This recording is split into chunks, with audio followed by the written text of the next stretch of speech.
ऐसा नहीं है, ऐसा थोड़ी देर तक चले शोएब अली कुरैशी भी नहीं है, नहीं मोहम्मद जायद, यस सर।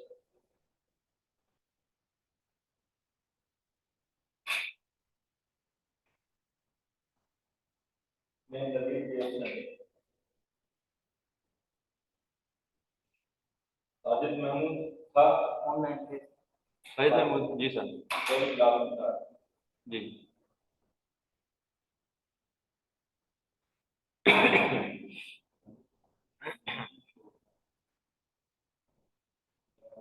मोहम्मद खान नहीं था, नहीं sir. Mohammad Saad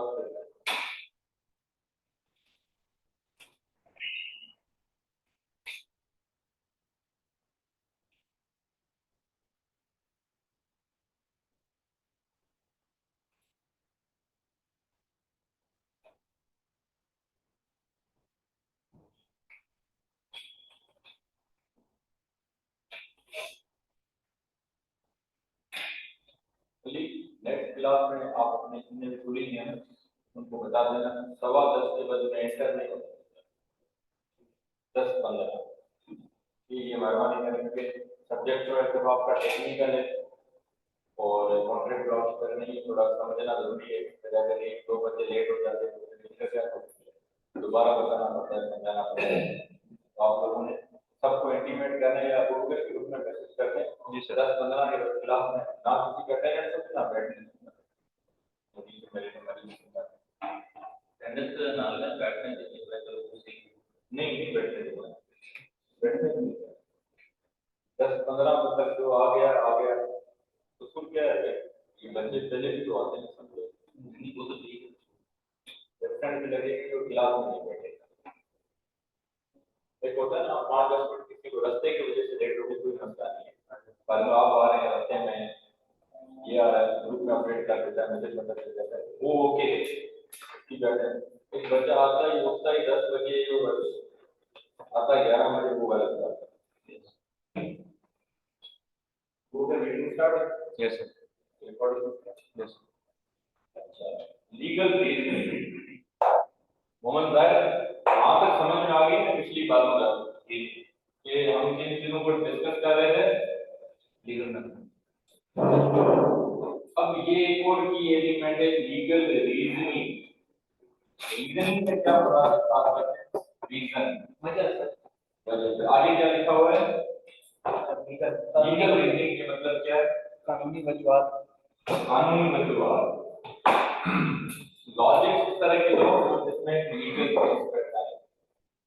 legal reasoning involve the application of logic and rational to legal problems. Logic and rational इन दोनों का मतलब ये होता है ऐसी रीजन जो कि बुनियाद हो, जिसकी कुछ सेल हो, हुकत हो, जो समझ में आए बात। Legal reasoning involves the application of logic and rationale to legal problems. It is the process of constructing persuasive argument based on legal principles.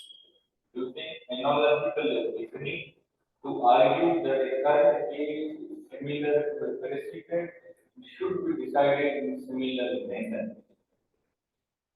इस पूरे का मकसद ये है आप अभी ये केस डिसाइड करने लगे हो, केस में बैठे हो, यू आर द जज, तो आपके पास कोई कानून स्तर नहीं पड़ा, रिलेवेंट प्रोविजंस नहीं पड़ी। आप क्या करते हो, देखते हो कि क्या लीगल प्रेसिडेंट है, मतलब क्या पुराना कोई केस है जो सेम नेचर का जज पुराने ने फैसला किया। आप उसको उठाते हो, उसको देखते हो, पढ़ते हो, फिर अपने करंट सिचुएशन को देखते हो, फिर अपनी लीगल रीजनिंग देखते हो। इसका मकसद ये होता है कि देखते हो उस सिचुएशन में, उस सिनेरियो में ये बात होगी, इस सिचुएशन में ये बात हो रही है, तो फिर आप अपनी लीगल रीजनिंग ये देखते हो कि दोनों के मामला सिमिलर है, फैक्ट सिमिलर है, चीजें सिमिलर है, इस मामले में एप्लीकेबल पुराना कानून हो सकता है, तो आप रीजन दोगे ये उसको लीगल रीजनिंग कहते हैं। सर ये जो विरासत में अगर बहन या भाई के साथ मतलब हिस्सा होता है ना, किरदार में भी, जमीन में भी, घर में भी, तो वो अगर पेश करना चाहे तो वो केस लीगल रीजन नहीं होगा। देखिए वो रीजन है, लीगल रीजन का मतलब होता है कि सपोर्टिव कहाँ से आप ये ले रहे हैं, similar to precedent to decided, आप ऐसी रीजन को ऐसी लॉजिक टू लॉ में, मतलब जो आप कहेंगे कि कड़ी कानून वाली पॉइंट एक लॉजिक है ना, मैं अगर कहूँ मैं सुबह को सवेरे इस वजह से उठता हूँ कि मैं काम जल्दी करूँ, अगर मैं इसको हेल्थ पर्सपेक्टिव से दूं, मैं कहूँ मैं सुबह इसलिए उठता हूँ एक मैं एक्टिव रहता हूँ, हेल्दी रहता हूँ, जॉगिंग करता हूँ, तो पर्सपेक्टिव वो डाले ये लोग।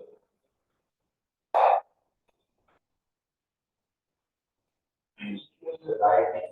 Effective communication is a key component.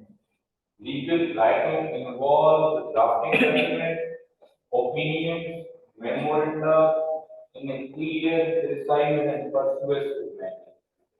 Legal writing का मतलब ये होता है, फॉर एग्जाम्पल एक होती है राइटिंग ऐसे चीजें, लीगल का जो होता है जो कानून के पर्सपेक्टिव से, कानून के पॉइंट ऑफ व्यू से, जिसमें कानूनी चीज हो, उसको लीगल राइटिंग बोलते हैं।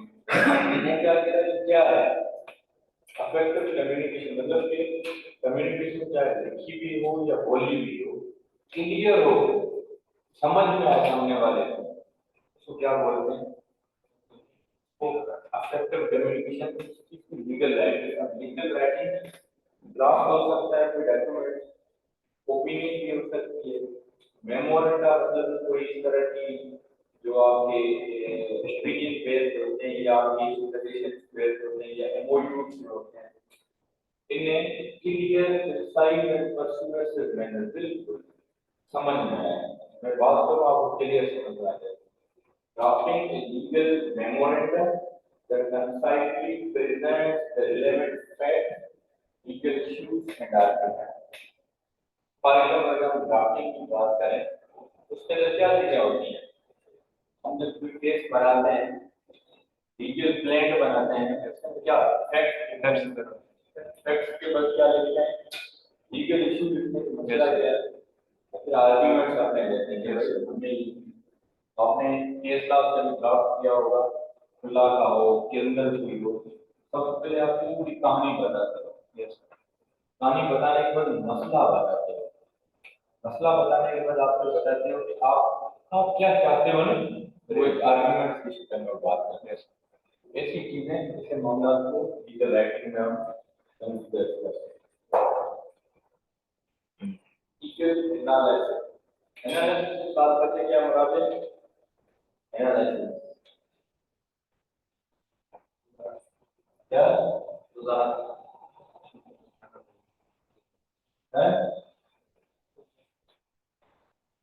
आपको चीज पे लोग आके अपना तजरिया करते हैं, analysis explanation. Legal analysis is a systematic breakdown of complex legal issues into manageable components for examination and evaluation, identifying the elements of legal claim and assessing whether the evidence meets those elements or not. Legal analysis का मतलब ये होता है, for example एक बंदा है, बीवी पे कोई मसला आ रहा है, इमरान एक पार्टी का केस है, हाईलाइटेड केस है, अगर उधर एक सियासी बंदे को बैठा दो, क्या वो उस तरह गहरी नजर से चीज बता पाएगा, और एट द सेम टाइम माहिर कानून आप बैठा दो, वो उसको लॉ का एक्सपर्ट है, लीगल एनालिसिस बताएगा, he is expert, he is the technocrat. Legal analysis is a systematic breakdown of complex legal issues. Legal issue होता है, मसला होता है, उसके ऊपर आप किसी जो ऊपर वाले को, गरीब वाले को, सिविल वाले को दिया जाता है, वो उस पर नहीं पता, वो जनरल बात है। तो लॉ वाला होगा तो तजज़िया, लीगल एनालिसिस, मतलब कि तेरे कानून में ये कहता है, एनालिसिस अपनी पॉइंट की बात करता है, component into manageable component for examination and evaluation. Examination किस चीज की करता है, लॉ की, लॉ के, इवैल्यूएशन आपको डायरेक्शन देता है। हम देखते हैं जैसे कि पानी के कानून ऊपर अपना लीगल एनालिसिस दे रहा है, तो ये उस रेस्पेक्ट में लीगल एनालिसिस बहुत है। तो टीवी पे मरवत साहब भी अच्छा तरीके देते हैं। वो तो देते हैं बिल्कुल, मैं उस पे लॉ के पढ़ देते हैं अपना ना मानते हैं नारी है हमारे घर से यूज ऑफ अथॉरिटी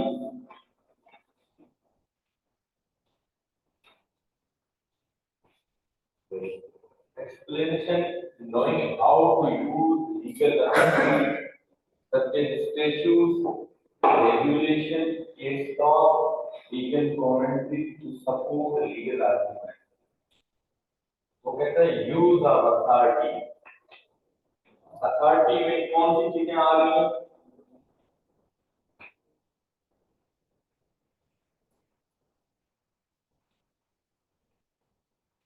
वो कह रहे हैं कि मैडम यूज ऑफ अथॉरिटी का मतलब ये है, फॉर एग्जांपल आपके पास ये कानून, आपको मसला है, ये मसला है, मसले के ऊपर ये कानून की किताब है, ये एक रेगुलेशन है, रेगुलेशन के बाद ये केस लॉ है और ये जर्नल है जो उस चीजों को पढ़ के करता है। ठीक है ना, ये चीजें आ गई। Legal authority such as statute, regulation, case law, legal commentary to support legal argument. अभी जो मसला है ना, आपको आप चाहते हैं आप इसको लीगली देखें, इसको लीगली सपोर्ट करें, तो यहाँ से सबको पढ़ के लीगल आर्गुमेंट आप देंगे अपने मसले को, उसको बोलते हैं यूज ऑफ अथॉरिटी। आप इन सब चीजों का इस्तेमाल करें। Citing a relevant case law precedent to strengthen the argument in the case.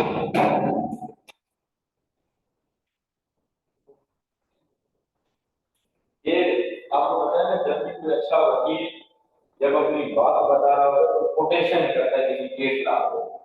Sir PhD 2018 726 supreme court में ये हुआ था। What is this? This is the citation, this is the reference. वो क्या किस चीज का उसने इस्तेमाल किया? केस लॉ का। लीगल अगर मैं देखो रेगुलेशन किसी लॉ की रेगुलेशन की बॉडी को उठाऊंगा, स्टैट्यूट 1973, इन चीजों का इस्तेमाल करके लीगल आर्गुमेंट को सपोर्ट करके उसको बोलते हैं यूज ऑफ। सर जो जब भी कोई जमानत होती है, जब भी कहते हैं कि आपने इस केस में फलां बंदे को जमानत दी है, तो वो फिर ऑर्डर शीट क्यों मंगवा रहे हैं? क्या क्या वो फिर जज कहते हैं जो मैंने जमानत दी उसकी ऑर्डर शीट जरा मुझे दिखाना। बात पूरी और अगर मतलब कि एक बंदे की जमानत करवाने जाते हैं, हम उसको कहते हैं कि किसी केस में आपने फलां बंदे की जमानत कर दी थी, हम जज को कहते हैं। तो वो कहते हैं कि ठीक है, जिस बंदे की मैंने जमानत दी थी ना उसकी ऑर्डर शीट नहीं है जो मैंने ऑर्डर किया, तो वो क्या कहता है, वो क्यों मंगवाते हैं? वो अगर किसी साइड पर है, किसी चीज पर है, ठीक है, एक ये भी है और एक रो पीछे करें। तो मैं जज हूँ, मैंने एक फैसला लिया आज के दिन में कि मैंने एक बंदे को बेल दी, एक बंदे ने कत्ल किया, मैंने उसको जमानत दे दी। 4 दिन के बाद कोई और बंदा आता है कि जज साहब मुझे भी जमानत दो। मैं कहता हूँ क्यों? बंदा कहता है कि सर आपने 4 दिन पहले दिन किसी को जमानत दी थी इसी सेम केस में, इसी सेम मैटर में, फैक्ट के ऊपर। जज साहब कहते अच्छा तो आप ऐसा करो, वो मुझे दिखाओ, मेरा केस ला दिखाओ, मेरी ऑर्डर शीट दिखाओ। उसको क्या बोलते हैं? समझिए आपकी प्रेसिडेंट वो बोलता ये जैसा आपको देखेगा कि उस सिचुएशन में, उस सिनेरियो में क्या हुआ था जो मैंने उसको जमानत दी। मे बी वो माइनर हो, बच्चा, मे बी वो अनसाउंड माइंड को मे बी उसने की ना हो, मे बी उसके एविडेंस इतने स्ट्रॉन्ग थे इस केस में हो ना हो। वो अपनी ऑर्डर शीट को सामने रखेगा, फिर करंट सिनेरियो को सामने रखेगा, फिर वो लीगल डिसीजन लेगा। How do you get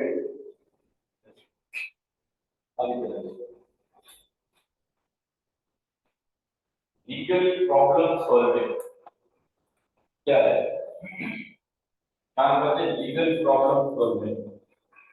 Legal problem solving involves identifying legal problems, assessing potential solutions, recommending courses of action based on legal principles, advising a client on based legal strategy to resolve a dispute while considering potential legal implications.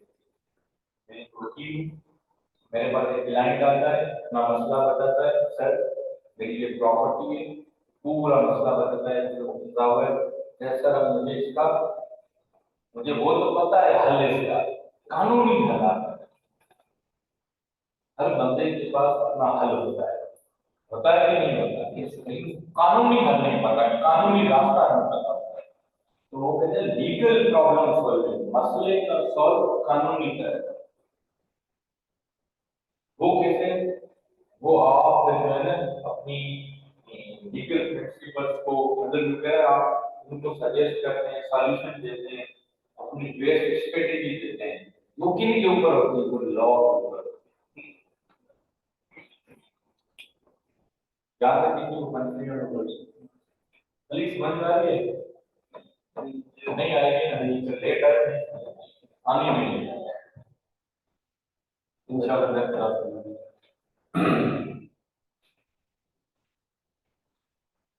ये समझाने के लिए मुझे फिर पूरी तरह से आपने जाना पड़ेगा। आपको नेक्स्ट बार सब बच्चे अगर आ जाए तो रिवाइज करवा देंगे, ठीक है? उसके बाद टॉपिक लीजिए तो वो हम करते हैं। ये टॉपिक है कि आपको जिस दिन बच्चे ज्यादा हो गए तो मुझे रिमाइंड पिछला पड़ेगा वो अगर खाली है। ठीक,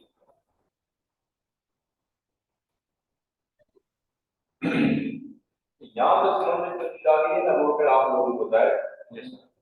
अब आता है introduction to the nature and sources of law.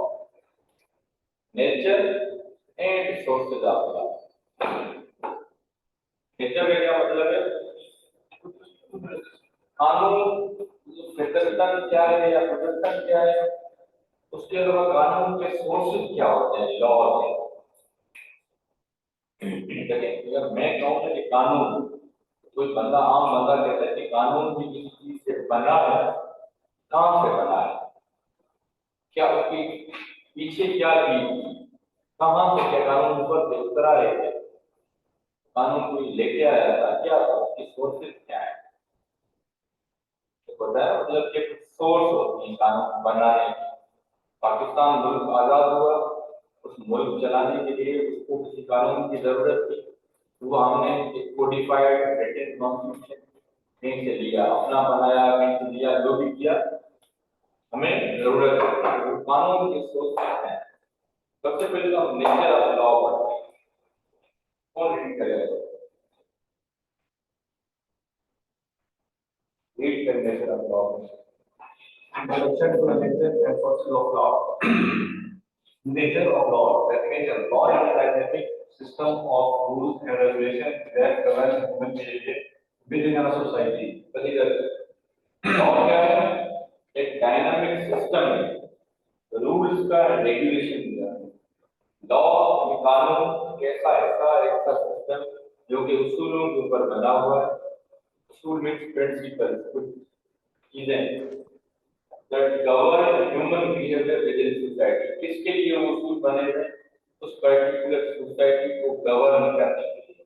जिस तरह हमने अपनी क्लास के उसूल बनाए, तो भाई हम अपनी क्लास को ये टाइमिंग होगी, ये आने की, ये जाने की, ये ड्रेस कोड, ये क्या है? आपके रूल्स एंड रेगुलेशन जो गवर्न करते हैं इस क्लास को।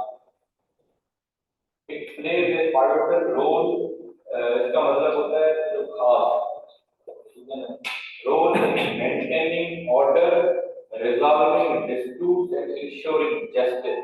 There are three things. Maintaining करना order को, इसलिए चीजें resolve the disputes, third one is ensuring justice।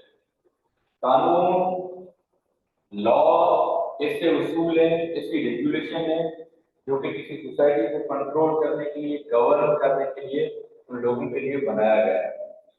उसका बेसिक मकसद है, जो बेसिक वर्क की तीन चीजें हैं। Maintaining order. मेंटेनिंग ऑर्डर का मतलब कि you all are the equal very one, maintaining order mean कि कोई भी वायलेशन नहीं करेगा। फॉर एग्जाम्पल सबके दरमियान लॉ को मेंटेन करना, आप भी फॉलो करें, आप भी फॉलो करें, आप भी फॉलो करें, मेंटेनिंग ऑर्डर ये आ गई। दूसरी चीज है रिजॉल्विंग डिस्प्यूट। अगर अबू बकर का और अली कुराब का इस सोसाइटी के आपस में मसला होता है तो रिजॉल्व करना। फिर इंश्योरिंग जस्टिस, आप दोनों को यकीन दिलाने जा यकीन दहानी होगी तो भाई आपको इंसाफ मिलेगा। लॉ की नेचर क्या है? लॉ एक ऐसे रूल्स हैं, ऐसी रेगुलेशन है, ऐसे उसूल हैं जो किसके लिए हैं? ह्यूमन बिहेवियर को कंट्रोल करने के, मतलब कि मुआशरे के अंदर जो लोग रहते हैं उनके लिए। फिर उसके तीन मेजर चीजें क्या आती हैं? To maintain the order. Order means law order, law and order की सिचुएशन को मेंटेन करना। समटाइम आपने सुना है कि कभी कभार शहर में अफरा तफरी हो जाती है, फिर कहते हैं लॉ जो ऑर्डर है ना वो उसको मेंटेन किया जाए। फिर आपकी सिस्टम आता है, पुलिस आती है, फिर रेगुलेटरी बॉडीज आती है, वो उसको लॉ एंड ऑर्डर को मेंटेन करती है, मतलब एक चलाती है, स्मूथ चलाती है। रिजॉल्विंग डिस्प्यूट मींस कि जब किसी दो परेशान के या किसी का मसला होगा, उसी की श्योरिटी दिलाई जाएगी, इंश्योर किया जाएगा कि आप सबको इंसाफ मिलेगा। यहाँ तक समझ में आ गई कि लॉ की डेफिनेशन, लॉ की बुनियाद। अली ये तो समझ में आ गई, ये नया topic. Example, criminal law is a fundamental aspect of legal system defining offenses such as theft or assault and prescribing corresponding penalties. The existence of criminal laws aim to deter unlawful behavior and protect the rights and safety of individuals. इसका मतलब ये है, ये society है, society में आपने law दिया, criminal law दी कि भाई जो बंदा चोरी करेगा, जो बंदा इस सोसाइटी के अंदर किसी को हर्ट करेगा, नुकसान देगा, ट्रेसपास करेगा, असॉल्ट करेगा, ये चीजें इस क्रिमिनल लॉ के अंदर है। फिर इसकी सजा ये है, ठीक है। तो वो सजा इस वजह से होती है क्योंकि डेटेरेंट वो देना बंदे सोसाइटी में, ताकि दूसरा बंदा वो वायलेशन ना करे, दूसरा बंदा वो ब्रीच ना करे, दूसरा बंदा वो हरकत ना करे जो कि लॉ को तोड़ने वाली है। तो मतलब क्या हुआ? लॉ के ऐसे rules and regulation govern the human behaviour जो सोसाइटी के अंदर है, उनकी ये चीजें आ रही। मिसाल हमने सर कोरेस्पोंडिंग पेनल्टीज का कौन से पेनल्टी से क्या मतलब है? प्रिस्क्राइबिंग, कोरेस्पोंडिंग, उसकी तरफ आपको लेके जाता है पेनल्टी की तरफ। जो उन ऑफेंसेस की वायलेशन करेगा वो किधर जाएगा? तो पनिशमेंट की कैटेगरी में फॉलो करेगा। वो पनिशमेंट्स क्यों होती है? टू डिटर, मतलब कि पनिशमेंट इस वजह से है आपकी सोसाइटी के अंदर जब को पनिशमेंट मिलेगी तो उसको 10 लोग देख के किस्म की वो करेंगे, वो सबक सीखते हैं।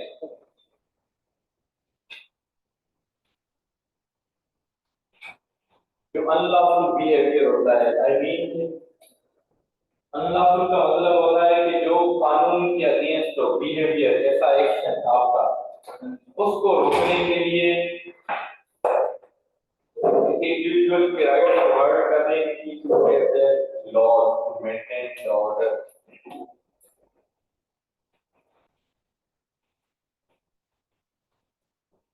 लॉ को समझने के बाद हमें हमारे पास है ना कुछ चीजें हैं।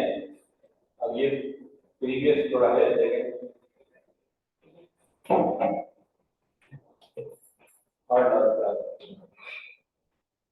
हमारे पास जो अकॉर्डिंग टू इंडियन का सिस्टम है उसके अंदर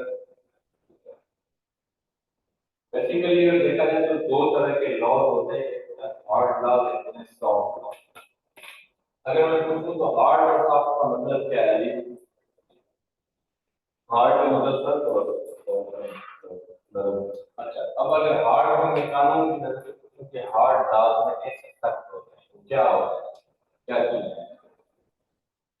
हार्ड लॉ का मतलब कि जो सख्त कानून होते हैं तो इसमें मतलब कि यही बता रहे हैं, बिल्कुल सही कह रहे हैं। सजा वगैरह इसमें बहुत सख्त कर दी है।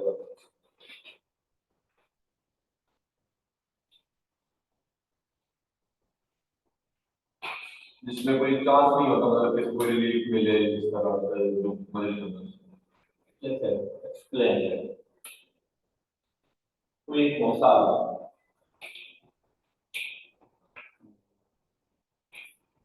और एग्जाम्पल हम मर्डर का केस है, अगर उस बंदे पे साबित हो जाता है कि इसने किया है उसको तो कोई उसमें रिलीफ नहीं मिलेगा। तो वो कैसे आपको पता है कि हार्ड है? हार्ड वर्ड समझ रहे हैं? नहीं फिर सॉफ्ट की भी मिसाल सॉफ्ट की भी मिसाल है। सॉफ्ट लॉ हार्ड हो जाने मर रहा है सॉफ्ट की मिसाल है। कोर्ट में छोटे केसेस जिसमें मतलब जिसमें इतनी सजा ना हो, फॉर वो कौन से एग्जाम्पल होते हैं? हाँ जी कुछ बताएं। ये जब भी करते हैं, ये दफा नासिल करते हैं 147 से वो कौन सा हाँ दर्ज सजा नहीं है? होती। जी सजा नहीं होती। उसमें कितनी नहीं होती, बहुत कम होती है। जब पकड़ के परफॉर्मेंस छोड़ देते हैं। करेक्ट पर हार्ड लॉ दो तरह के कानून होते हैं, एक होते हैं हार्ड लॉ, दूसरे होते हैं सॉफ्ट लॉ। हार्ड लॉ वो है जो कि रिटन हो, कोडिफाइड स्टैट्यूट में हो, लिखे हुए हो। तो आपने बिल्कुल सही बात मिसाल दी कि एक बंदा मर्डर करता है किसी का। अब मर्डर क्या कहीं लिखा हुआ है? कानून है ना, उसकी स्टैट्यूटरी की प्रोविजंस है। वो आपको कहता है कि जो बंदा मर्डर करेगा उसकी ये होगी। ऐसे कानून को हार्ड लॉ की कैटेगरी में फॉलो करता है। सॉफ्ट लॉ ऐसे लॉ जिनकी अच्छा ये जो बंदा इसकी कोई वायलेशन करेगा, मर्डर करेगा तो उसकी फिर पनिशमेंट आनी है। तो ये लीगली इन्फोर्सेबल है, जो बंदा ये करेगा उसको सजा मिलेगी। सॉफ्ट लॉ में ये होता है कि वो उस तरह लीगली इन्फोर्सेबल नहीं होते। जिस तरह आप एक सोसाइटी में रहते हो, आपके मेरे क्लास की टाइमिंग है कि आपने 10 ओ क्लॉक पहुंचना है, नहीं पहुंचेंगे तो बैठेंगे नहीं। अब ये आपके ऊपर उस तरह बाइंडिंग नहीं है, आप 10 बजे आए, 10 बजे से 10 मिनट में आपको कोई मर्जी है, क्या मेरी ये सजा बाइंडिंग नहीं है। ये कस्टम बेस्ड कह सकते हैं। मिसाल को देख के समझते हैं। आगे चलें। ये hard law refer to legally binding, क्या कह रहे हैं? Hard laws are the legally binding rules and regulations that are enforceable by the legal system. Criminal law या मर्डर वाली बात नहीं, वो क्या है? स्टैट्यूटरी बॉडी है, वो enforceable है, इससे लीगल सिस्टम कहते हैं। They are characterized by precision, precision specifying an ability to impose action for non-compliance. जो बंदा मर्डर करता है, अगर उसकी जो बंदा इस तरह की वायलेशन करता है लॉ की, उसकी नॉन कंप्लाइंस अगर जब होती है ना, फॉर एग्जांपल तो उसके ऊपर क्या होती है? सैंक्शन। मतलब कि सैंक्शन से क्या मुराद है? दफा दफा उसको ऊपर लग जाती है। There are typically statute legislation enacted by legislative body such as the parliament. ये कानून कौन से कानून होते हैं? स्टैट्यूट होते हैं, जैसे लेजिस्लेशन से बने हुए होते हैं या पार्लियामेंट से आते हैं। ये चीजें मेजर जो चीजें बनी हुई हो, रिजिड हो, कॉन्स्टिट्यूशनल की तरह हो, स्टैट्यूट में हो, पार्लियामेंट में बनाई हो, वो हार्ड लॉ कहलाता है। Legislation laws enacted by legislative body such as statutes and acts are hard laws। हमारे पीपी किसने बनाया है? पीपी किसने बनाया है? इस तरह की जो चीजें स्टैट्यूट है ना, ये लिखे हुए हैं, ये हार्ड लॉज के अंदर आते हैं, इसके अंदर फॉलो करते हैं। The criminal code in the UK or the Clean Air Act in the United States। अब ये एक मेजर एक्ट है जो कि पार्लियामेंट में बना है। ये किस कैटेगरी में फॉल करते हैं शान? ये हार्ड लॉ। आगे है soft laws are non binding instruments that lack the force of traditional legal obligation but carry moral or political weight. The often set principles and guidelines for behavior without imposing legal enforceable duty. आप मेरी class में late आएंगे क्या मैं आपको कानून अदालत में लेके जाऊंगा? आप मेरी क्लास में लेट आते हैं तो क्या मैं आपको अदालत में लेके जाऊंगा? मोरली है कि भाई आप क्लास में टाइम पे आओ। मोरली देखा जाए क्लास को उसमें देखा जाए इंटरनेशनल डिक्लेरेशन अब कुछ मतलब कि सॉफ्ट लॉ के अगर हम एक मिसाल दें तो ये मिसाल दे सकते हैं कि भाई यूके के अंदर जितने भी लोग हैं वो क्या करते हैं एक दूसरे की राइट्स की प्रोटेक्शन करते हैं एक दूसरे की हर मामले में कहीं सामान पड़ा है तो चोरी नहीं करते उठाते नहीं है या वो मतलब कि जाते हुए रास्ते में गंद नहीं फेंकते गंद ना फेंकना किसी कानून में सारे जंगल नहीं लिखा हुआ तो वो सोसाइटी का एक कस्टम है अगर कोई गंदा बंदा जाते हुए डब्बा फेंक देता है बोतल फेंक देता है इट डजंट मीन आप वो कोर्ट लेके जाए वो आपके ऊपर एक मोरली ट्रेडिशनली बाइंडिंग उस तरह होती है लेकिन कानून वाइज बाइंडिंग नहीं होती समझ में आया? क्या एक एग्जांपल जी जी देंगे सर आजकल जो ये ट्रेन के वक्ला का मेंशन कर रहे हैं पॉलिटिकल कोई पॉलिटिकल का जो पर्टिकुलर बात है इसके अलावा ये सर नहीं इसके अलावा दिया गया वो सर आपको समझ आ नहीं वो सॉफ्ट लॉ में नहीं जाना नहीं के तरह मैंने दो मैंने एक दौरा था ज्यादा तो बड़ी गाड़ी लेके ना जिससे में वो जंगली कबूतर आ गया गाड़ी लेके जी कबूतर नहीं होते जंगली के कबूतर है वो कबूतर गाड़ी के नीचे आ नीचे वो ना बंदा आ गया उधर से गोरा ना वो मुझे कहता कि भाई इसे उठाओ अस्पताल लेके जाओ मैं कह के तो मर गया कहता कि मर गया तो इसको उठा के उधर फेंको आप ऐसे नहीं जाने वो गाड़ी के आगे खड़ा हो गया भाई इसको पहले उठा के फेंको फिर मैं जाऊंगा ये भी इसके सोचना में है ना अगर उन्हीं को होती तो आपको पुलिस कॉल कर लेता अगर होता अगर वो उसका पालतू होता तो वैसे ना करता कुछ बात नहीं है वो बात कह रहा है मिसाल दे रहा है कि अगर वहां से अगर कानून होता तो उनके ऐसे ह्यूमैनिटेरियन भी उसने कहा कि बड़ी लाए हमारे जो है आप साइड पर रखो अगर वो होता कानून के तो वो एट द टाइम पुलिस को वो पूरे करते हैं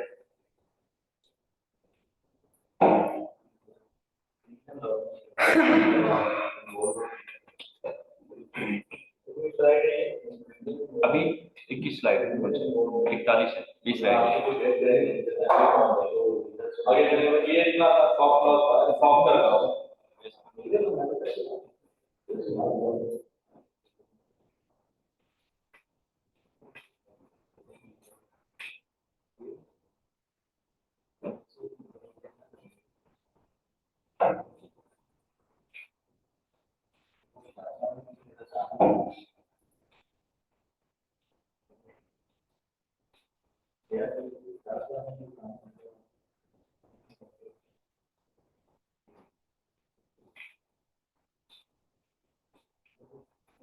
चलिए तीसरी चीज थी hard law soft law software law वैसे तो स्कूल में उत्तर नहीं है लेकिन हमारे कोर्स में सॉफ्टवेयर तो हम उसको उस तरह देख लेते हैं सॉफ्टवेयर का मतलब होता है ऐसे ये भी इस तरह इन्फोर्सेबल नहीं है समटाइम है लेकिन ज्यादातर इन्फोर्सेबल इस तरह नहीं है ये ऐसा है जैसे कि इदारे वाले पॉलिसी बनाते हैं जो भी स्कूल के अंदर आएगा वो कार्ड पहन के आएगा कार्ड पहन के नहीं आएगा तो उसके ऊपर फाइन होगा या व्हाटएवर उसकी एक कॉन्सिक्वेंस है अगर आप कार्ड नहीं पहन के आते चाहिए अदालत में जाएंगे तो वो इदारे की पर्टिकुलर पॉलिसी है हद तक पॉसिबल है लीगली इस तरह की वैलिड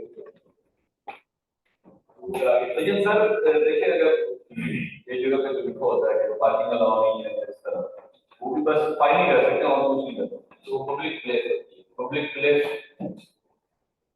हाँ पब्लिक का नहीं पता फिलहाल पूरा टॉर्ट लॉ आता है कि इसमें टॉर्ट लॉ से पूरा आता है पब्लिक पुलिस वगैरह आता है। नहीं, अगर पब्लिक रोड पे अगर नहीं वो बातें लिखा हुआ है तो जो बातें जिसने लिखा हुआ है वो किसने लिखा है? गवर्नमेंट ने। It means regulation from the government, वो तो बड़े हैवी फाइन करते हैं, तो वो फिर लिखी हुई चीज होती है, कोडिफाइड होती है। ये आप जान सकते हैं। कल सर असम एग्जांपल दे रहे थे कि आप इंटर्नशिप के लिए अगर जाते हैं तो बेहतर है कि आप ग्रेड मेंटेन कर लेना जो आपको रिप्रेजेंट कर रही होती है इंटर्न नहीं है। फॉर एग्जांपल एक इंटर्नशिप रेस्पॉन्ड कर रहे हो उसने इंजेक्ट लिख दी और उसके पास लाइसेंस नहीं है और उसको कोई पकड़ लेते हैं वो और एक्सेप्ट तो वो सॉल्व करना आता है या सॉल्व करना है वो हार्ड, ये hard task means which we have क्या और ये पता है क्या है, ये आप सवाल है कि Yes, sir. Imposing section 144 for some days in a specific area is after law. वो एक दफा हार्ड है, वो हार्ड लॉ में आता है, 11th हार्ड लॉ में आता है। वो लिखा हुआ है ना। यस गवर्नमेंट ने तकरीबन सारे जो लेकिन जिधर जितने भी करने चाहते हैं हाई कोर्ट सारे मुकला है तो मोस्टली करनी भी होती है, लेकिन सब ब्लैक टाइम लगाई वो अगेंस्ट द लॉ है। अब शाम बच्चा अगर अगली दफा आप फिर जैसे पकड़ गए ना सिलेक्ट टाइम पर मैंने खबर कर दी ना फिर डिग्री चली जाएगी। तो पता है एक कुछ रूल्स हैं, ठीक है, लीगल प्रोफेशनल बार रूल्स हैं, फिर एडवोकेसी वालों एडवोकेट के प्रॉपर एक कॉन्डक्ट है, रूल एंड एप्लीकेशन है, हमें पूरा सब्जेक्ट पढ़ाया जाता है इस तरह। पर अगर फॉर एग्जाम्पल ग्रीन टाइम लगाई हुई है तो वो मतलब कि वो बंदा अदालती कमरों में या हाई कोर्ट में थोड़ी सी लोग काम नहीं करेंगे कि इधर ना जाओ ये ना जरूर करेंगे। फिर देखिए अगर फायदा एक शान है, एक 10 साल का प्रैक्टिसिंग लॉयर है, इसने ब्लैक टाइप में नहीं है, ये अभी जो अभी लॉ किया भी नहीं है, ठीक है ना, पूरे गांव को पता चला है कि मैं बैरिस्टर है, मैं लॉयर, ठीक है, और वो बंदा दोनों अदालत में जाता है, वो राइट साइड पे खड़े होकर प्लीड करता है, जिसके पास लाइसेंस भी अगेंस्ट खड़े होकर बात कर, जैसा कहते हैं आपका लाइसेंस है, कहता है नहीं है। सबसे पहले तो आपका जुर्म आप ये करने से अदालत के सामने आ ही सकता है। ग्रीन टाइप वीडियो अदालत में पता चल गया कि यू आर एक्टर। अदालत में जब केस जाता है तो वो सबसे जज पहले देखता है लगाना है नहीं ये वो नोट ही नहीं करते, लेकिन वो हमें पता चल काफी केसेस ऐसे निकले थे पहले, काफी ठीक होते थे। पंजाब के भी तो बड़ी शक्ति हुई है, इधर सब लाहौर बार में जनरल सेक्रेटरी का है, दोनों एक एग्जीक्यूटिव मेंबर था, वो एक दफा जनरल सेक्रेटरी बना, दूसरी दफा बना, फिर वाइस प्रेसिडेंट बना, फिर प्रेसिडेंट बना, पता नहीं बाद में पता चला उसकी डिग्री नहीं थी। एक साल का पकड़ा मैं तो 3 दफा लाहौर के साथ सर्कट नहीं, मैं कहता कि लाहौर कुछ भी हो सकता है। पर यार क्लासमेट जो है अनीस बाबा छोटे वो एक अभी मैंने उसको कल बताया था कि हमारी क्लास से लड़का है अजीज, उसको बकायदा वो बाहर वालों ने पंजाब बार काउंसिल ने उसको सर्टिफिकेट दिया है, इनको सेमिनार दिया होगा, ये सब वो भी यही कह रहे हैं लाइसेंस का तो मिल ही नहीं सकता, पॉसिबल ही नहीं लाइसेंस नहीं, मतलब ये एप्रिशिएट कर रहे थे कि आपने चीजें मानने करवाई, लेकिन वो नहीं मानने करवाते। मानते हैं इलीगल है, कैसे एक बंदे लाइसेंस लेने वो एप्रिशिएट कैसे दावा करेगा? एप्रिशिएट नहीं, उसने कोई सेमिनार हुआ होगा, वर्कशॉप होगा, अटेंड किया होगा, ये लिखा होगा कि आपके टाइम की हम एप्रिशिएशन करते हैं कि भाई आप आए अटेंड किया, ये सब नहीं होता है। ऐसे वो उसने फिर झूठ बोला है कि मैंने इतनी जमाने करवाई, बताएगा तो बात करें नहीं। सुन रहे हो? सुन रहे हो? हाँ वो ऑनलाइन है, सुन रहे हैं। अनीश भाई की तरह हाजिरी भी लगा दें देश की। जो लेट आए हैं नहीं आगे नहीं सकता, बताया नहीं आगे। सर, चलो मुझे आवाज में जब आपने लेट क्यों किया?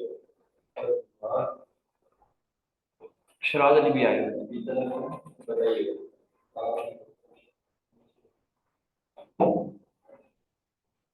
अब हम उनकी एप्लीकेशन देखते हैं, तीनों लॉ है, हल्का फुल्का माइनर का डिफरेंस क्या है?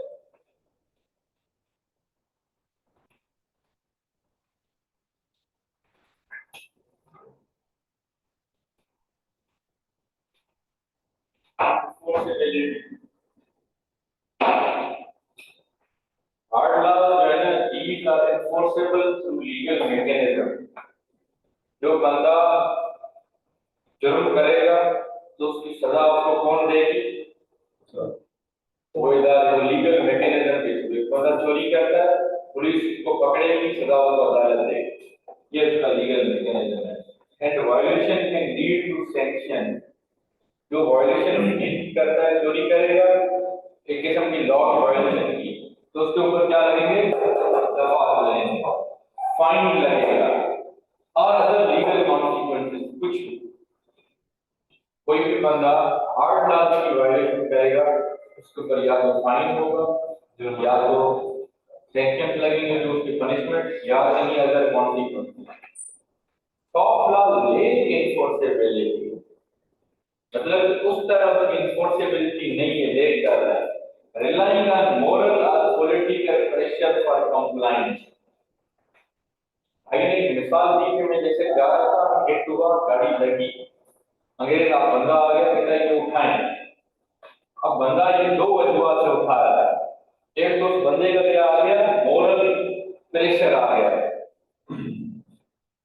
कि भाई आप उठाएं, नहीं तो मैं नहीं जाने दूंगा। फिर आप उस चीज को ओबलाइज करते हो, उस चीज को मुकम्मल करते हो। ऐसी चीज जहाँ मोरली कर रहे हो, इस इदारे में आते हो, पार्टमेंट भाई इस इदारे का वो है, रेगुलेशन है, वो है सॉफ्ट के अंदर आते हैं। इसको ना ही लेकिन तो ठीक है, क्योंकि उसकी वजह ये है कि बेहतर के दोनों होते हैं। सॉफ्टवेयर लॉज है varying degrees of enforceability with some elements that may be legally binding in specific context. ये डिपेंड करता है, मतलब ये फुल लीगली इन्फोर्सेबल है, ये मोरली और पॉलिटिकली बाइंडिंग है, वैसे लीगली बाइंडिंग नहीं। ये हो सकता है, हो नहीं सकता, ये इन्फोर्सेबिलिटी। अब आती है फ्लेक्सिबिलिटी। हार्ड लॉ जो है वो रिजिड होते हैं, आप चोरी करोगे कोई फ्लेक्सिबिलिटी नहीं है, चोरी की सजा आपको एग्जैक्ट मिलेगी, जो पनिशमेंट है वही मिलेगी। Generally rigid and less flexible due to their binding nature. Soft law offer flexible. Offer flexible का मतलब होता है, फॉर एग्जाम्पल जिस तरह भाई जा रहे थे, तो चीज उनके साथ हो गई, अब फ्लेक्सिबिलिटी क्या है? वर्णिक का भाई जाने से छोड़ो, करता है मतलब रिजिडिटी नहीं है। अगर ये बंदा उधर किसी बंदे को गाड़ी हिट करता, बंदा मरता, कोई भी किसी का बंदा रहता है, इसको जाने ना देता। Offer flexibility is not legally binding, allowing for adoption to changing circumstances. Software laws tend to strike a balance, providing some structure while learn for flexibility. ये मतलब कि वो बीच वाली कैटेगरी में रहता है, मिड में, देखिए समझना, ये फुल वो है, ये फुल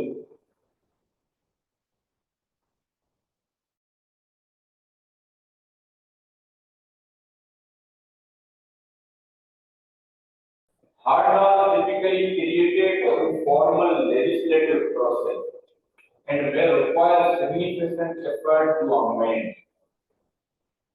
मतलब ये है कि अगर आप चाहते हो कि आपके स्टेशन के अंदर, कानून के अंदर कोई अमेंडमेंट हो, कोई एडॉप्शन हो, कोई अल्टरेशन हो, तो वो ऐसे नहीं होती, एक प्रोसेस होता है। वो प्रोसेस कौन सा?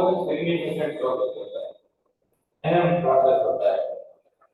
कोशिश चाहिए इसके लिए पूरी दिशा की फेल होनी चाहिए, लॉ को अमेंड करने के लिए, एड करने के लिए।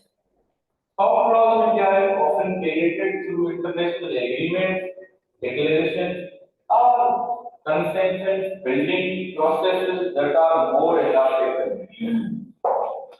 डिपेंड करता है। अब इंटरनेशनल एग्रीमेंट, डिक्लेरेशन की ये बात कर रहा है, बहुत सारे इस तरह के इंटरनेशनल लॉ होते हैं जो कि कंट्रीज के ऊपर बाइंडिंग लॉ है। इंटरनेशनल लॉ है कि भाई you have to protect the rights of everyone, आपने एक दूसरे की प्रोटेक्शन करनी है राइट्स में। इंटरनेशनल ह्यूमन राइट्स की कोई वायलेशन नहीं करेगा। अगर कहीं चाइना के अंदर किसी जगह ह्यूमन राइट्स की वायलेशन हुई है तो उसको उसके ऊपर अप्लाई नहीं है, सबके लिए कानून बना हुआ है किस्म का, लेकिन अप्लाई नहीं होगा उस तरह। वो अप्लाई करता है तो गुड है, नहीं कर उसकी मर्जी है। इस तरह के जो डिक्लेरेशन होते हैं या कन्वेंशन होते हैं, जो भी इस तरह के एग्रीमेंट्स होते हैं, वो इस तरह बाइंडिंग नहीं होते, वो 100 साल कैटेगरी में आते हैं। ये वो फिफ्थ वाली कैटेगरी आ गई again, third fourth level. Sources of law primary and secondary, हमने अभी अली मुझे ये थोड़ा गाइड बताया कि प्राइमरी क्या है, सेकेंडरी क्या है। चलो आप बताएं, प्राइमरी का क्या मतलब है, सेकेंडरी का क्या मतलब है। प्राइमरी सबसे बेसिक हो, बेसिक क्या हो,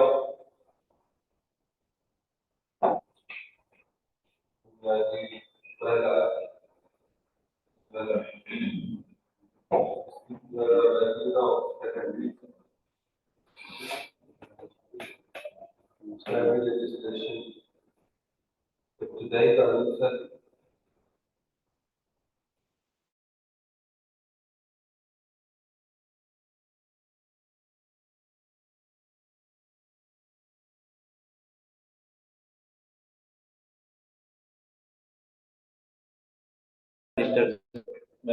वो कौन क्या है, अलीराम। खलील अहमद सही जवाब दे रहे हैं, आप सही बता रहे हैं।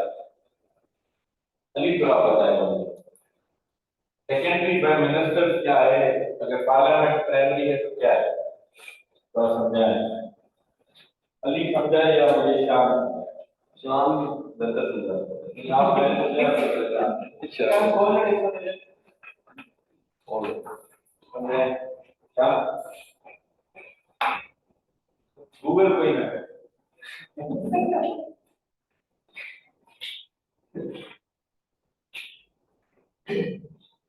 अली आपकी कोई रीजन है, कोई लॉजिक है, कोई आपकी अपनी ओपिनियन है, गलत हो सही हो एक्सप्रेस, कोई मसला नहीं, एक्सप्रेस करें, गलत बताओगे कोई मसला नहीं है, मैं बता दूंगा कैसे हो, बताएं जरूर। बिना और से तो मतलब आपको जो मैं पढ़ा रहा हूँ वो समझ में नहीं है, इसका मतलब भी सर समझ आएगी, इसकी सारी समझ आएगी। सो प्राइमरी मतलब बेसिक, मैंने कहते हैं किसी भी बिल्डिंग की जो बुनियाद है वो होती है। इसी तरह कानून जो जिनकी बेसिक जो कानून बनते हैं वो बनते हैं थ्रू पार्लियामेंट, जिनको कोई लोग बनाए। हमने पढ़ा था सोर्सेज में, एक सोर्स होती है, लोग बनाते हैं कानून। अब क्या मैं और अबू बकर लॉ बना सकते हैं? क्यों नहीं बना सकते? मेरे ख्याल में ज्यादा लोगों के बहुत चाहे मैं 100 लोगों को बुला लेता हूँ, 100 लोगों को बुलाए, उसके लिए पार्लियामेंट में अच्छा अथॉरिटी होगी। अथॉरिटी, पार्लियामेंट क्या होता है? जो लोगों की तरफ से आपके नुमाइंदान हैं, अच्छा, मतलब पार्लियामेंट में एमएलए और एमपी होते हैं, वो क्या काम करते हैं बताएं?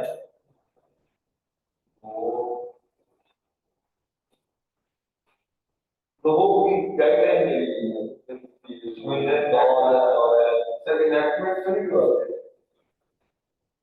आप बताएं, मैंने आप सवाल किया, आप मैं सवाल कर रहा हूँ, जवाब किसी भी सबसे पहले लोग होते हैं। अब स्टेट बनने के लिए 3 से 4 चीजों का होना बहुत जरूरी है। अभी जनरल इंफॉर्मेशन के लिए देखें, अगर हम इंडिया से जब आजाद हुए तो सब कॉन्टिनेंट ब्रिटिशर्स के वो हुए 1947 में, तो हमारे पास अपनी जमीन थी जिसको हम पाकिस्तान की जमीन कहते हैं। उधर से हम लोग जो मुसलमान या जो हिंदू जो आए इधर जाते हैं, जमीन होनी चाहिए, लोग होने चाहिए, उसके बाद उसके लिए क्या होना चाहिए, सॉवरेनिटी, खुद मुख्तारी, हम आजाद है, तो हमें कानून चाहिए। अगर हमारे पास नहीं है फाइल तो हम क्या करेंगे, उन पूरी राया में से देखेंगे कि कानून साजी किसको आती है, कानून के एक्सपर्ट्स कौन है, वकील कौन है, माहिर कौन है, उनको हम इकट्ठे करते हैं फाइल, वो कानून बनाते हैं आपके लिए। इसी तरह किसी भी स्टेट के अंदर उनके 3 मेजर ऑर्गन होते हैं। सबसे पहला ऑर्गन पार्लियामेंट, उसका काम है उसमें वो लोग आएंगे जिनको हम अपनी जुबान में टेक्नोक्रेट्स भी बोलते हैं, मतलब वो अपनी फील्ड के एक्सपर्ट। वैसे टेक्नोक्रेट का मतलब ये होता है एक बंदा है जो कि लॉ का एक्सपर्ट है, वो सेनेटर बन जाता है या एमएलए बन जाता है, फर्क है। एक बंदा है जो एनवायरनमेंट का एक्सपर्ट है। तो एक्सपर्ट जितने भी लोग होते हैं वो पार्लियामेंट में आके बैठते हैं, वो कानून पालन करते हैं मुल्क के। तो एग्जीक्यूट कौन करता है, एग्जीक्यूटिव करती है जो गवर्नमेंट होती है, उसकी इंटरप्रिटेशन, उसकी अमेंडमेंट वो कौन करती है, अगर जुडिशरी करती है। These are the 3 major organs of any state. अब कुछ कह रहे थे, लेकिन उसकी अथॉरिटी को ऑनरली है ना, पॉलिटिक्स तो होगा जी अभी हमने कहा कि मैं और अबू बकर या हम लॉ नहीं बना सकते। द रीजन बिहाइंड दैट के किसी इंस्टीट्यूट के अंदर उसकी एक कानून साज असेंबली होती है, वहाँ लोग भी हो जाएंगे जो उसके एलिजिबल, जो उसके एयर होंगे, हमारे वही कानून बना सकते हैं। जी इधर तो जो भी जाते हैं। तो अब प्राइमरी जो सोर्स होते हैं ना आपकी, वो आपकी आती है थ्रू पार्लियामेंट। तो पार्लियामेंट क्या करेगी, कानून बनाएगी, वो आपके बुनियादी कानून होते हैं, बुनियादी कवानीन होते हैं। सेकेंडरी, अब ये है ना सोर्सेस को हम पढ़ रहे थे, अब यूके के हम चीजों को पढ़ रहे हैं। तो यूके के अंदर जो कानून है, या UK sources of the UK constitution, UK constitution mean क्या, दुनिया के अंदर 2 तरह के कानून होते हैं, एक होता है रिटन, एक होता है रिटन होता है जो कि रिजिड कॉन्स्टिट्यूशन होता है, एक होता है अनरिटन जो कि फ्लेक्सिबल इन नेचर होता है। पाकिस्तान का रिजिड है या फ्लेक्सिबल है, आप बताएं पाकिस्तान का कानून रिजिड है या फ्लेक्सिबल है? शाम बताया, क्योंकि शाम सुन रहा है। पाकिस्तान का कानून, इंग्लैंड का कानून कि आप डिग्री कर रहे हैं, वो कानून रिजिड है या फ्लेक्सिबल है? इंग्लैंड का क्या है, रिजिड। कैसे रिजिड है, आप कैसे कह रहे हैं रिजिड है?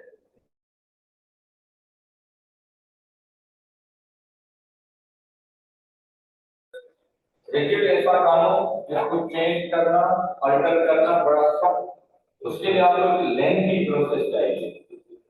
फ्लेक्सिबल इजी, जब दिल किया एड कर लिया, जब दिल किया अमेंड कर लिया, जब दिल किया अमेंड कर लिया। दुनिया के अंदर जो यूके का कानून है वो अनकोडिफाइड है, अनरिटन कॉन्स्टिट्यूशन, फ्लेक्सिबल कॉन्स्टिट्यूशन है। वहां जो है ना प्रोविजंस हैं जब कोडिफाइड, वो चंद एक स्टेट्यूट हैं, लेकिन उनकी जो लॉ बेस करता है वो इन सब के ऊपर करता है। Common law, convention, European Union law से पहले नहीं, royal proprietor statute, works of authority, major construction document का स्टडी रेड करेंगे। लेकिन तो कानून तो बहुत सख्त होता है इसका पता है, बस इस तरह नहीं है। मैं बताता हूँ, हम रिजिड पढ़ रहे थे, वो एक अलग ओपिनियन है, लेकिन अगर आप वहाँ टॉर्च ला करते हैं, आप रास्ते में जा रहे हैं, आप खातून को हरास करते हैं, क्या आप बचेंगे? वो उनका टॉर्च ला दिए किस्म का, वो पनिशमेंट वहाँ एग्जीक्यूशन नहीं, इम्प्लीमेशन है। इम्प्लीमेंट सब है, इम्प्लीमेंट सब लोग फॉलो करते हैं, दोनों वजूहात की वजह से। एक वो मोरली समझते हैं कि यार हमने कुछ गलत काम नहीं करता, मोरली स्ट्रांग होते हैं, सोशली स्ट्रांग होते हैं मामला में, फॉलो द लॉ। और एक को डर होता है कि अगर ये किया तो फौरन ही अब सोर्सेज जो है मुख्तलिफ है, वैसे यूके की अगर हम सोर्सेज देखें तो 4 से 5 हैं। पहली आ जाती है कि प्रेसिडेंट, जो प्रीवियस जमाने में प्रीवियस दौर में जजेस ने जो फैसले दिए उनमें एक बेस आ गई।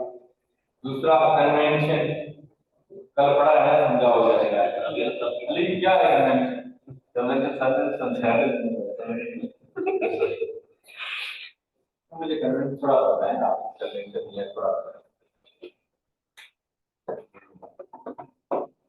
जब आपका क्लास में जैसे कन्वेंशन में क्या है? कन्वेंशन ऑफ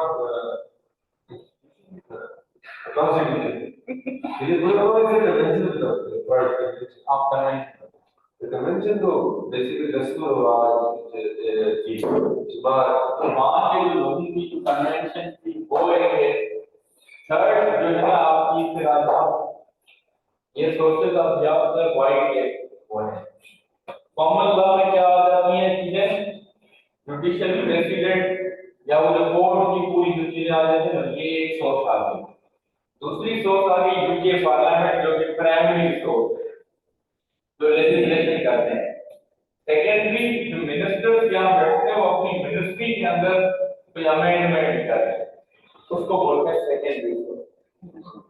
खाली यूके का पार्लियामेंट है, एक एक्ट पास करता है, उसको आप प्राइमरी बोलते हो लेजिस्लेशन, प्राइमरी सोर्स है।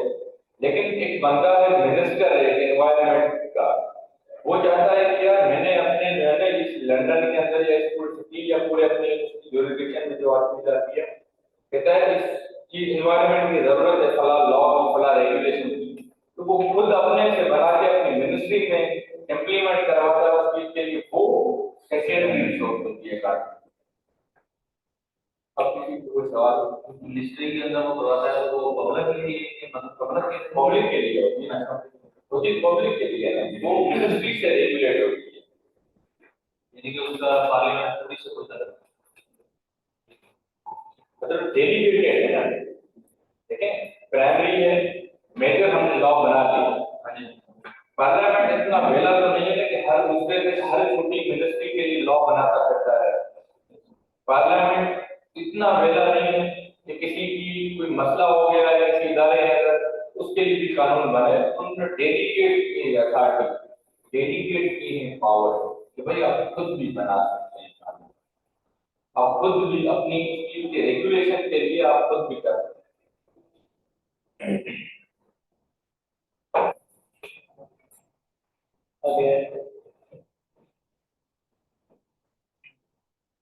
क्या हुआ सर क्या एक नंबर नहीं किसी क्लास ठीक नहीं होती जी सर, अब देख क्लास में ठीक है।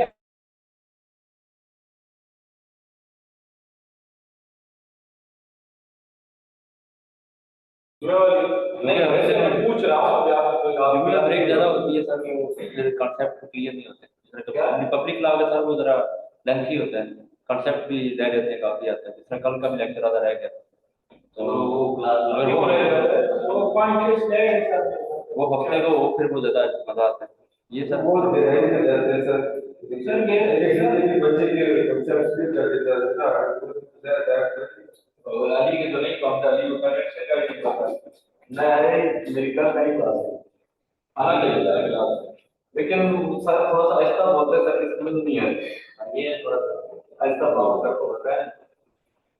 हाँ मैंने कहा है कि सारा हाँ ये तो है सर कल होगा नहीं यार, ये नहीं बोलेगा सर कल सर से रिक्वेस्ट करेंगे ना डॉट डॉट के बोल रहे हैं उसका इसका मत करनी है। आप बताओ ना, आप नहीं बताओ तो कोई लाभ तो नहीं होगा ना आपके टीचर। अगर मैं आगे मेरे साथ मसला होता है तो मुझे बताओ, जिस टीचर के साथ आप लोग करते हैं उसको आप बताओ कि सर ये चीज आप हमें इस तरह गाइड करें, उस तरह पढ़ाई करें। सर वो आया नहीं, एक हफ्ता हुआ नहीं और कह रहे थे देर तक हमें कुछ समझ नहीं कुछ समझ नहीं। बैरिस्टर साहब को थोड़ा सा टाइम तो मिलना चाहिए ना तैयारी का और ध्यान रखने की सर क्या बोलते हैं ज्यादातर द कोर्स में जो है मैंने एक जगह बैठ के खाओ सर को बता रहा था सर सर नहीं, ये सर ये आपको किसी ने राइट नहीं किया कि आप बात जो भी है उसको भी सर ये नो बोल रहे हैं। अभी ये इसको कमीज नहीं है ज्यादा क्या कर इसके अंदर तो मान सॉफ्ट वाला चलिए सर दोनों को निकाल इनको ऑप्शन में यही आ रहा है। ये रहते हैं चलिए सर ये ये सर पॉइंट है ये अभी पढ़े अभी मुझे समझ आया अभी आपको प्राइमरी समझ आएगा रीड करो। प्राइमरी सोर्स मुझे आप समझाएंगे सेकेंडरी सोर्स मुझे शांत समझाएगा मैं ये स्लाइड पढ़ के तो समझाया मैंने आपको कॉन्सेप्ट समझा दिया है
और स्क्रीन शेयर करनी है मुझे।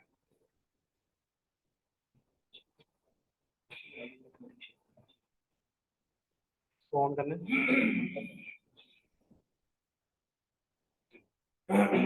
ब्रेक टाइम मैसेज करना उनको ब्रेक का, ठीक है डांस अभी चल रही रिकॉर्डिंग सर। वो पीछे प्राइमरी का थोड़ा बहुत बता दें, कट की थी लाइन।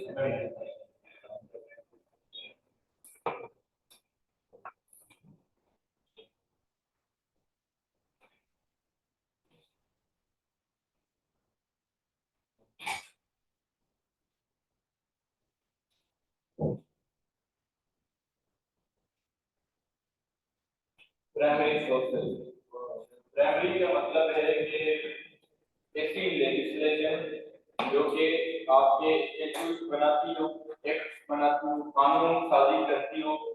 कानून साजी कौन करता हो? पार्लियामेंट करती हो या तो हाईएस्ट अथॉरिटी की करती। ऐसे चीजों को आप प्राइमरी सोर्स बोलते हो। इसमें जो मिसाल है वो लेजिस्लेशन के एक्ट की है, केस लॉज हैं, प्रेसिडेंट हैं, ये इनके अंदर फॉल करते हैं। इस तरह ह्यूमन राइट एक्ट मेड और enacted by the parliament called the primary source। इसके बाद आते हैं सेकेंडरी के ऊपर। सेकेंडरी वो चीज होती है जो डेलीगेट की गई हो, फिर वहां से पावर, वहां से कोई लॉ बना हो। जिस तरह अगर हम शाम की बात करते हैं, Quran is the primary source. Secondary source क्या है? अहादीस मुबारक, वो सेकेंडरी सोर्स है। इसी तरह कानून के अंदर भी यहाँ अगर देखें तो प्राइमरी सोर्स को बता रहा है ऐसे लॉज जो कि पार्लियामेंट ने बनाए हो या जुडिशरी के जुडिशियल प्रेसिडेंट हो, those are the primary source. But secondary source क्या है? Secondary are delegated legislation is law created by government ministers under the authority granted to them by primary legislation। मतलब एक पार्लियामेंट है जो parliament ministers को right देता है, authority देता है कि आप राइट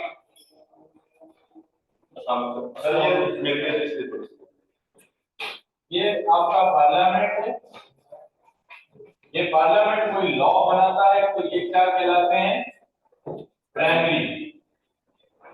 और जब ये पार्लियामेंट के अंदर जो मिनिस्टर्स होते हैं, या मिनिस्टर आ गए, ये एक मिनिस्ट्री आ गई, ये दूसरी आ गई, ये तीसरी आ गई, ये सब इनसे ड्राइव होती है, ठीक है ना? अब ये जो मिनिस्टर्स हैं, ये फॉर एग्जांपल एक मिनिस्ट्री है, डील करते हैं इसकी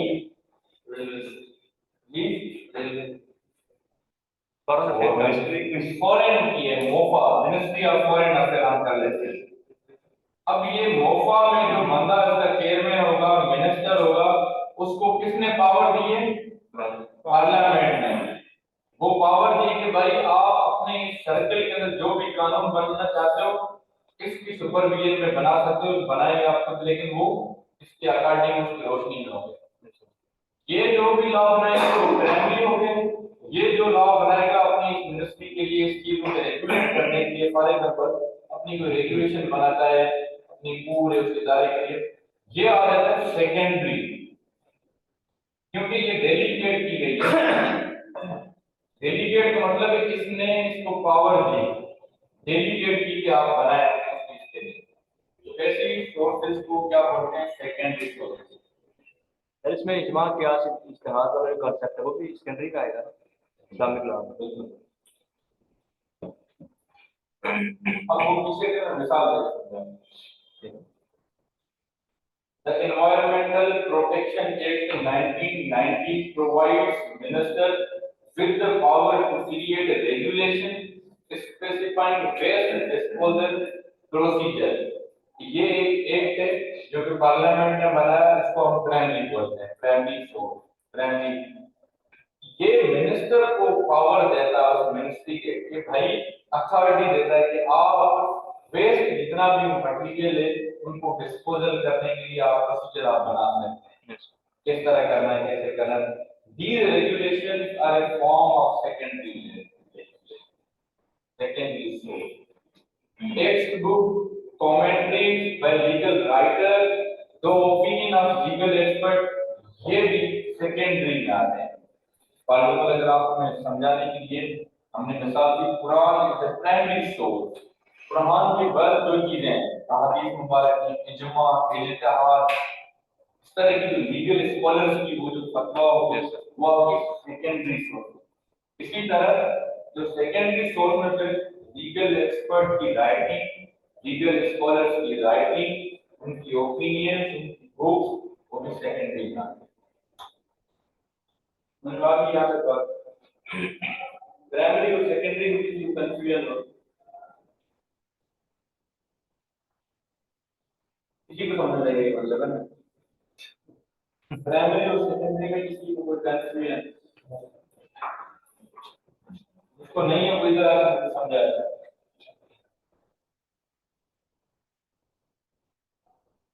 तो समझ में नहीं आई आपको अभी बता सकते हैं एक्सप्लेन कर सकते हैं जो मैंने लिखा है प्राइमरी लेजिस्लेशन वो चीज है जो पार्लियामेंट किसी एक्ट को जस्ट एक्ट को एक्ट करती है, पार्लियामेंट कुछ बनाती है। ठीक है और जो स्टैंडर्ड है वो पार्लियामेंट ने उसको आगे अथॉरिटी दी है। जैसे हमारे इधर मिसाल दे दो स्पीकर है, डिप्टी स्पीकर है, स्पीकर ना हो तो फिर जो उसकी जो जिम्मेदारियां वो डिप्टी स्पीकर सर अंजाम देता है। ये समझा अब गैर बजाय प्राइमरी और सेकेंडरी को अपने अल्फाज प्राइमरी सोर्स ये था जो पूरा पार्लियामेंट बनाते हैं, क्वालिफाइड जजेस हैं या कोई जुडिशियल प्रेसिडेंट है। तो सेकेंडरी में कोई भी अगर अपनी पावर कोई बता किसी को दे देता है तो वो अपने यानी कि उस क्या लो एक अदारे के लिए कोई भी कानून बनाना है तो उसको फिर वो सेकेंडरी सोर्स में आप लोग क्लास में जैसा नहीं इधर जैसे नेक्स्ट क्लास में ठीक है ऐसा नेक्स्ट क्लास जी आप के बगैर कहां subordinate or delegated legislation is created by authorities to whom parliament has delegated law making powers. This includes regulations, orders and bylaws. Delegated legislation must conform to the authority granted by the parent state.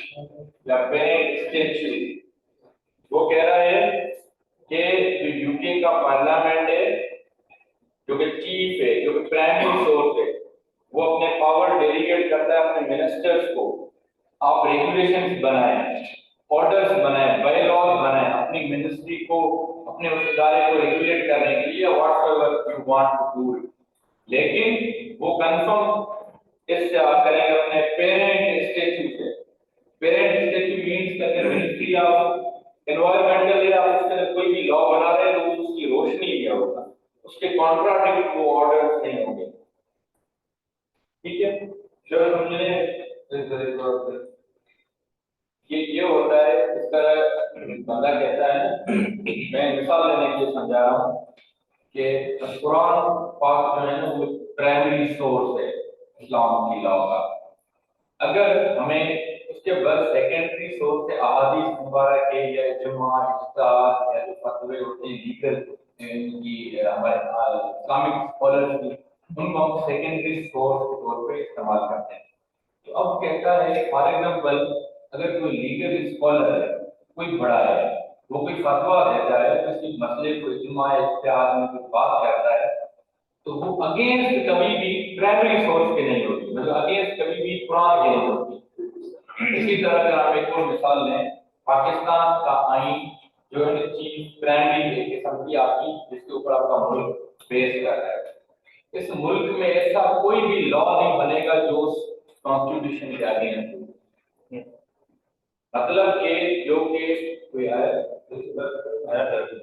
मतलब के ऐसी body जो आपकी parent body है जहाँ से आपको इख्तियार मिले आप उसके अगेंस्ट कभी भी नहीं जा सकते।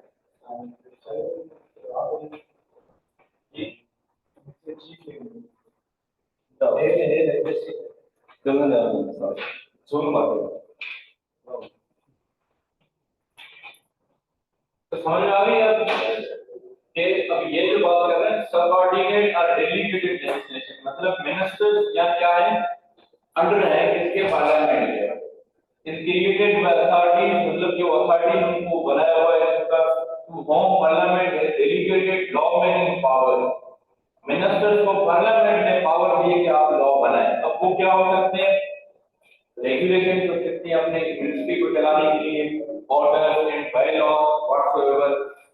Delegated legislation must confirm to the authority granted by the prime minister. अगर ये मिनिस्टर कोई भी लॉ बनाएंगे, बाय लॉ रेगुलेशन, तो ये क्या होंगे, ये अपने पेरेंट स्टेट्यूट मतलब जो या तो मिनिस्ट्री या पहले आपकी चीफ है उसके खिलाफ नहीं होंगे, उसे कंफर्म करें, उसकी रोशनी में होगा मिनिस्ट्री या दूसरा क्या वर्ड मिनिस्ट्री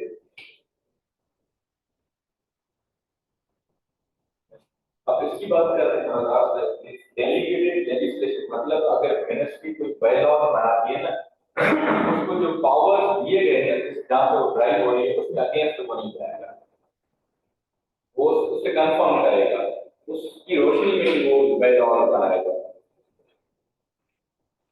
मतलब कि अगर हम इस मुल्क में कोई नई चीज बनाते हैं, नया कानून बनाते हैं, तो हम कुरान के और कॉन्स्टिट्यूशन के अकॉर्डिंग बनाएंगे, उसके अगेंस्ट नहीं बनाते, प्राइमरी के अगेंस्ट नहीं बनाते।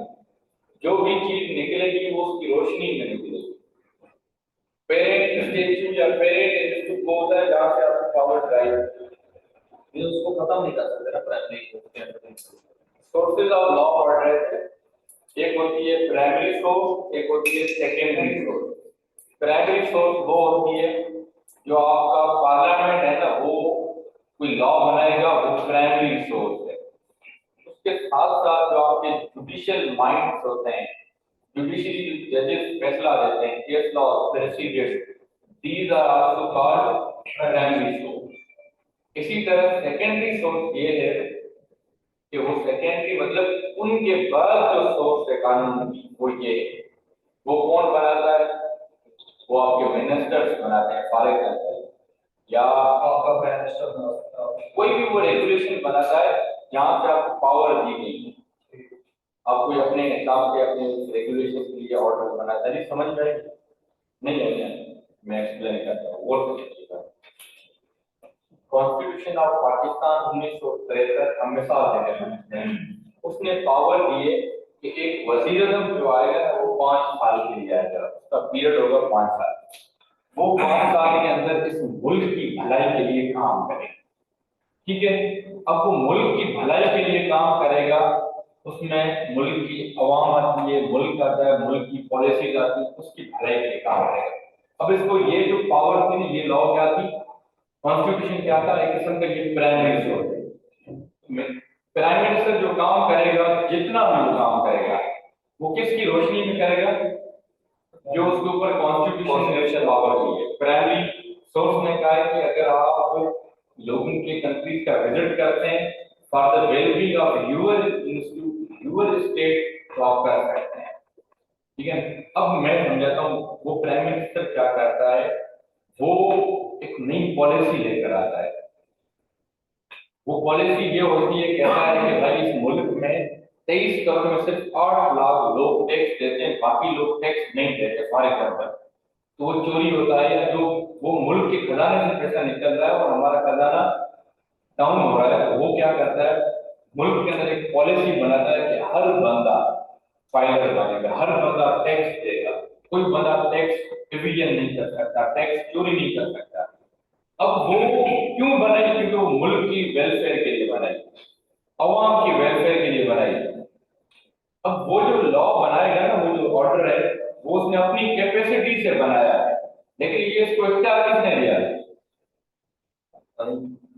आइन ने दिया। आइन प्राइमरी हो गया, अब ये जो मैंने ये जो चीज बनी ये सेकेंडरी। अब समझ में आई, अभी भी और मिसाल नहीं आई ना, बात क्लियर नहीं हुआ ना। हम इस तरह समझते हैं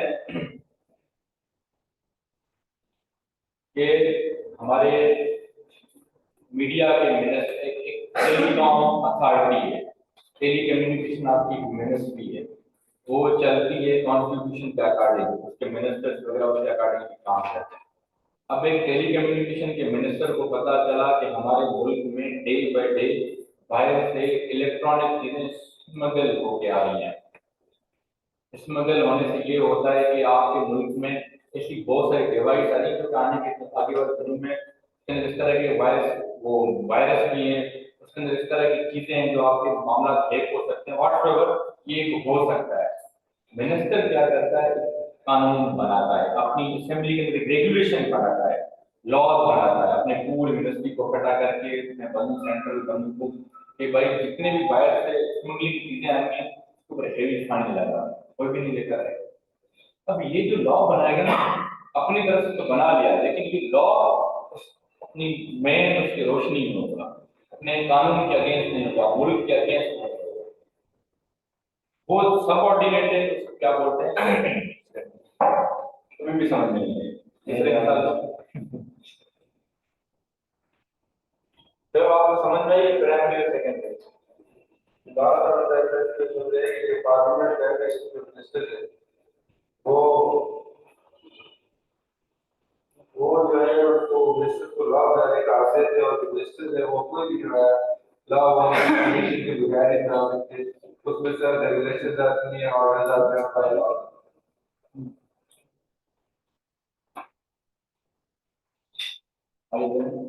ये sir In the United Kingdom, the legal system is complex and derives from a variety of sources. The UK has an unmodified constitution. इसका मतलब क्या है? Unwritten. You can take out flexible constitution, which means that it is not set out in single written document.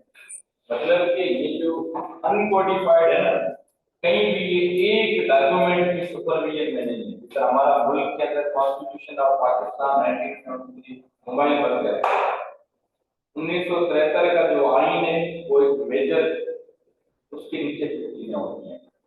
यहाँ uncodified है तो यहाँ एक document नहीं, यहाँ बहुत सारे डॉक्यूमेंट हैं, कॉन्ट्रैक्ट का अलग बना हुआ है, टॉर्ट का अलग बना हुआ है, प्रॉपर्टी का अलग बना हुआ है।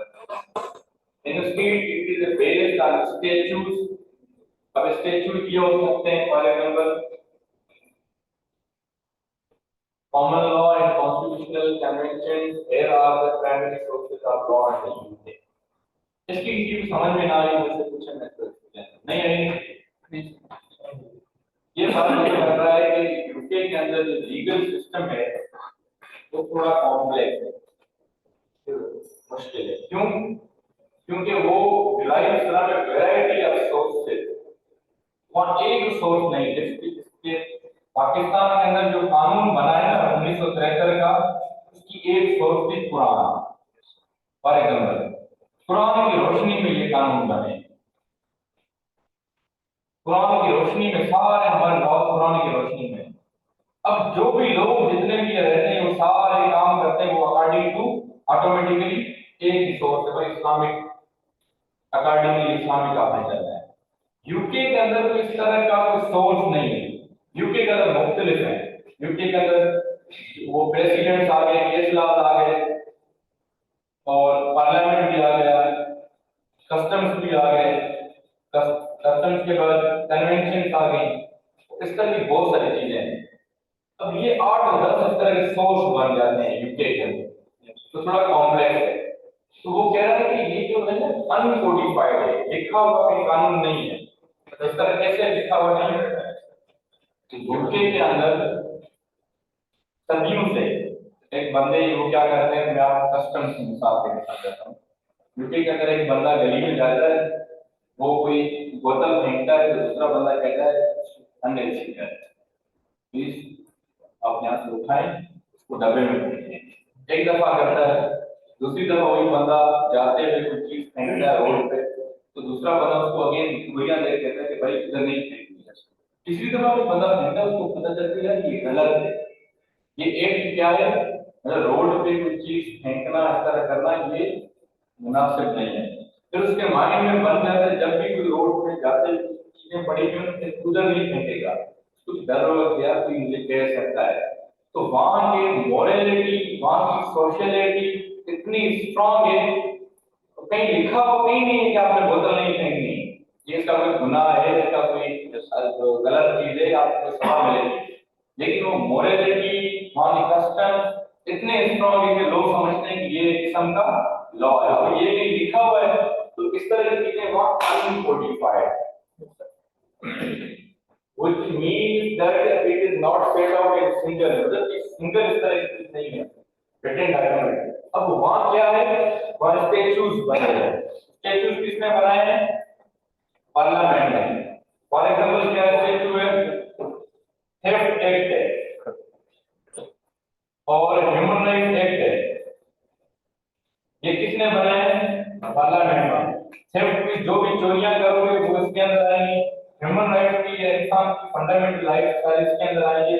जो स्टैच्यूज आ गए, कॉमन लॉ, वो case laws, judicial mind, judicial precedents आ गए, कॉन्स्टिट्यूशनल कन्वेंशंस जो आपके रस्म और रवाज चीजें, फिर are the family sources of law. अब समझ में आई ये क्या ज्यादा ही अपना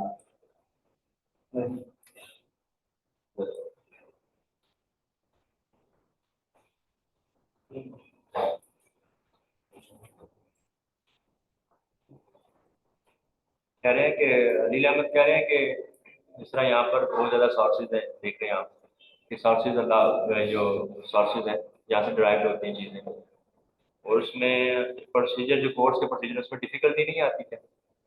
सोर्स ऑफ लॉ बहुत ज़्यादा है, उनकी वैरायटी बहुत ज़्यादा है, जिस तरह आप 8-10 बता रहे हैं, 8-10 जैसा वैरायटी आप बता रहे हैं सोर्स ऑफ लॉ की, उसमें कोर्ट प्रोसीजर में कोई डिफिकल्टी नहीं आती सर, इंटरप्रिटेशन करने में या एप्लीकेशन करने में। वहाँ स्मूथ चीजें हैं ना, वहाँ किस तरह स्मूथ है, वो इस वजह से यूके का पार्लियामेंट भी लॉ बनाता है, वो स्टैट्यूट बनाता है जो है चोरियां ज्यादा हो गई, फॉर एग्जाम्पल उन्होंने एक्ट बना लिया, जरूरत पड़ी बना लिया।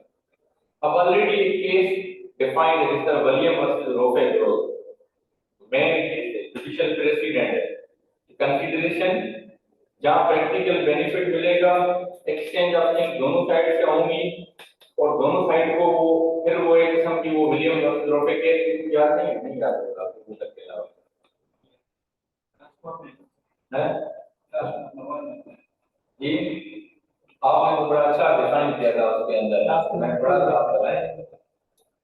तो अब वो कंसीडरेशन के ऊपर जब भी यूके के अंदर फॉर एग्जांपल कोई मसला आएगा कंसीडरेशन के ऊपर, तो कोर्ट क्या करेगी, प्रीवियस डिसीजन को सामने रखेगी, उसमें हर चीज डिफाइन है,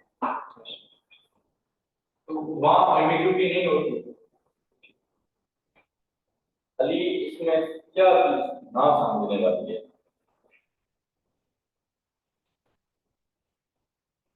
आपको ये ओवेंट क्या है?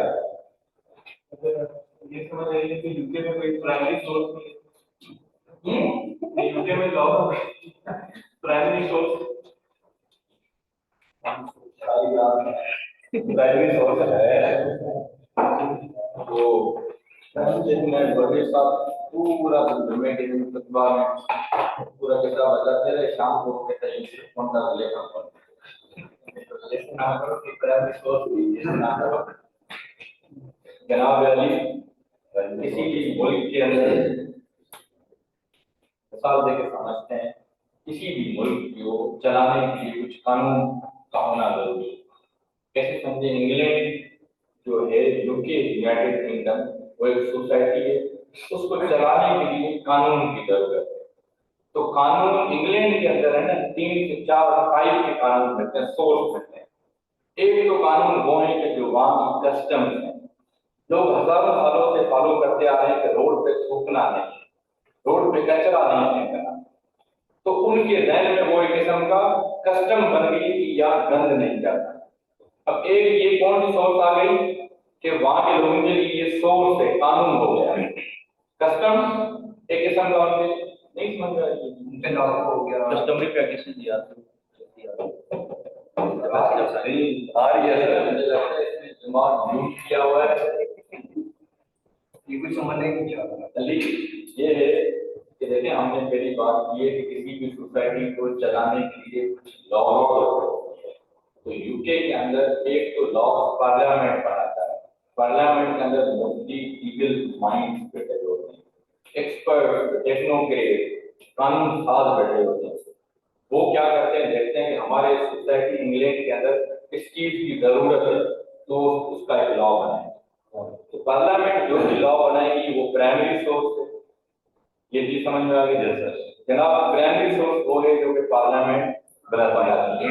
इसी तरह जो जुडिशरी के हाईलाइटेड डिसीजन होते हैं, जुडिशियल प्रेसिडेंट, ऐसा केस जो मतलब कि बड़ा अच्छा उन्होंने फैसला दिया इस तरह वो आगे चलता है, उसको जुडिशियल प्रेसिडेंट बोलते हैं।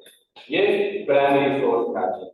अब आते हैं सेकेंडरी सोर्स, मतलब कि अगर हमें प्राइमरी वो चीज नहीं मिल रही, इसी तरह हम इस्लाम को देखते हैं, थोड़ा कंपेरेटिव करते हैं। कुरान के अंदर, Quran is the primary source of Islamic law. अब कुरान में कई जगहों पे कुछ चीजें मतलब कि सही से वाज़ेह नहीं है। फॉर एग्जाम्पल, मतलब कि मैं जब कुरान पढ़ता हूँ मैं समझता हूँ ये चीज मुझे समझ नहीं आ रही यहाँ, तो मैं क्या करूंगा, उसकी सेकेंडरी सोर्स अहादीस मुबारक देखूंगा कि हुजूर पाक सल्लल्लाहु अलैहि वसल्लम ने उस जमाने में उस चीज को किस तरह एक्ट किया था, वो क्या बात थी। वो जो बात है ना, मैं उसको जब देखूंगा सेकेंडरी सोर्स को तो मुझे वो क्लियर हो जाएगी। अगर यहाँ से भी ऐसा नहीं क्लियर नहीं होता, फिर आपके जो इज्मा इत्तेहाद होता है, जो आलिम में स्कॉलर्स होते हैं बड़े इस्लामिक, वो क्या करते हैं, उस मसले को पढ़ते हैं। पुराने जमाने में क्या था, हदीस में क्या लिखा है, तो आज के जमाने को हम किस तरह इंटरप्रेट करें, तो फिर आपको बताते हैं।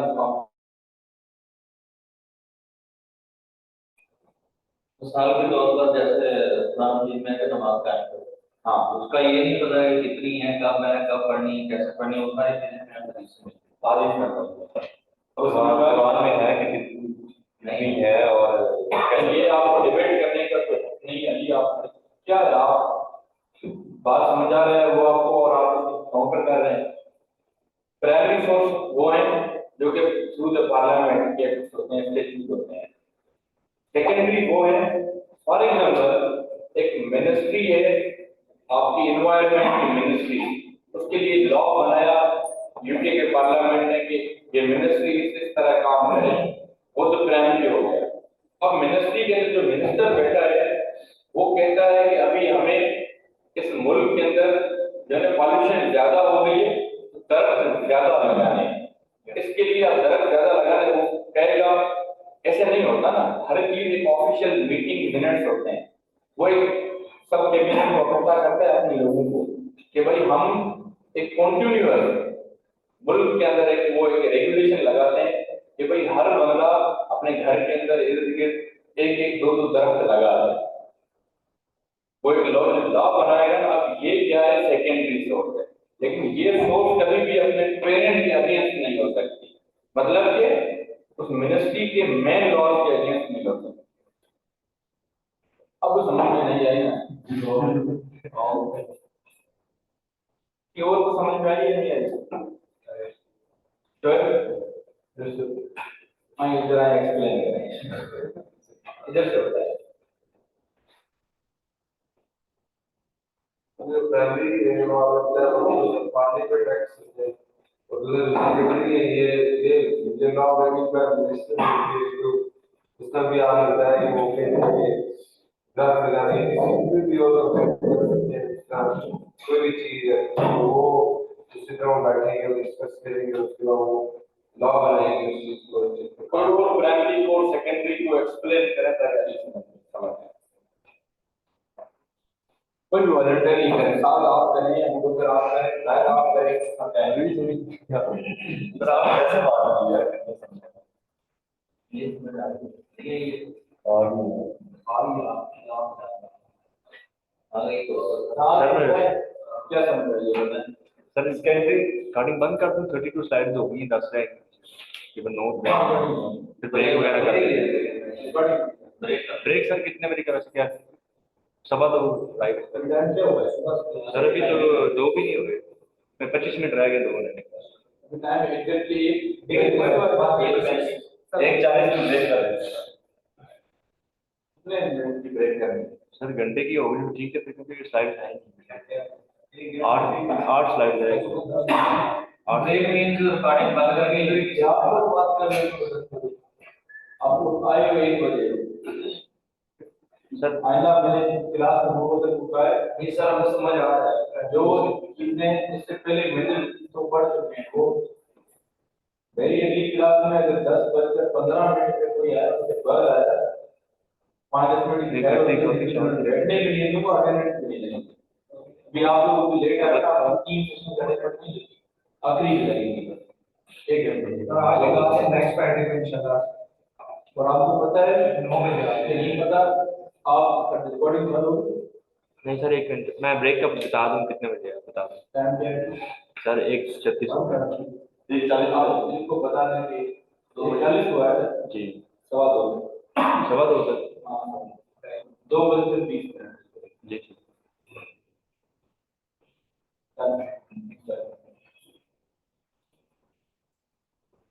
आप ब्रेक में बाहर में आप लोग बिल्कुल नहीं जाएंगे, आप लोग ले बैठे एक बात